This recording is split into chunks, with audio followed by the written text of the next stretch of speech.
भाई और बहनों, पिछले 8-9 वर्ष से मैं खुद खेती करता भी हूं और पशुपालन भी करता हूं।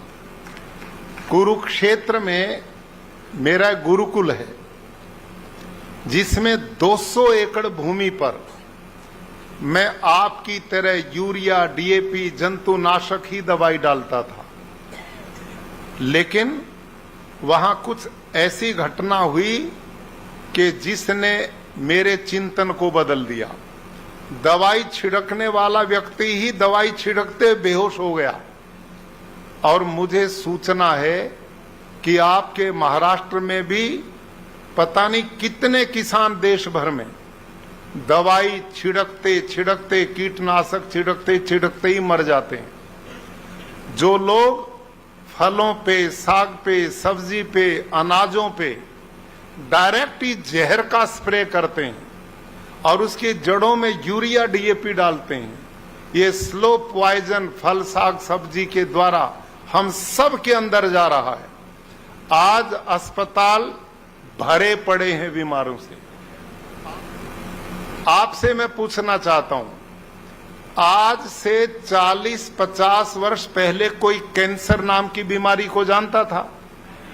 कोई हार्ट अटैक को जानता था? कोई डायबिटीज को जानता था?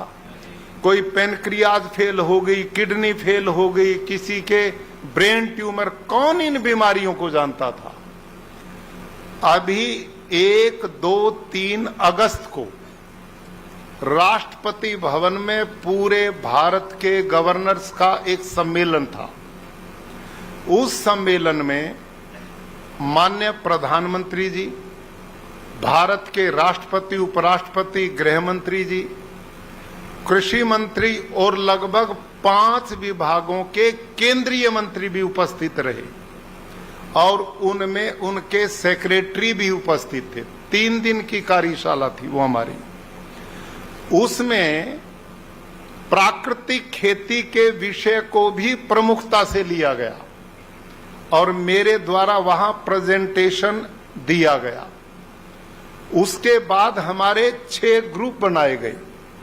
उन 6 ग्रुप में एक मेरे ग्रुप में गुजरात के माननीय मनसुख मांडविया जी, जो इस समय श्रम मंत्री हैं, लेकिन पिछले बार में वो भारत के स्वास्थ्य मंत्री भी थे और उर्वरक मंत्री भी थे, यूरिया, डीएपी बेचने वाले मंत्री।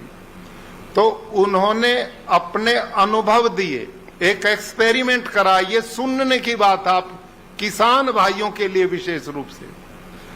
उन्होंने बताया कि स्वास्थ्य मंत्री रहते हुए उन्होंने एम्स दिल्ली के डॉक्टरों की एक टीम बनाई और उस टीम को बताया कि आप भारत के उन हिस्सों का निरीक्षण करो जहां यूरिया, डीएपी, इंसेक्टिसाइड, पेस्टिसाइड का ज्यादा प्रयोग होता है। बाकी लोगों के स्वास्थ्य में और वहां के लोगों के स्वास्थ्य में कोई भिन्नता या एक जैसा है? तो उन्होंने जो रिपोर्ट दी, अब आप ध्यान से सुने, उन्होंने कहा कि जहां जहां यूरिया, डीएपी, पेस्टिसाइड का ज्यादा प्रयोग किसान करते पाए, वहां बाकी जगह से 3 गुना ज्यादा कैंसर पाया गया। किडनी फेल्योर लोग मिले, किन्हीं पेनक्रियाज खत्म हो रही हैं, फेफड़े के रोगी मिल रहे हैं।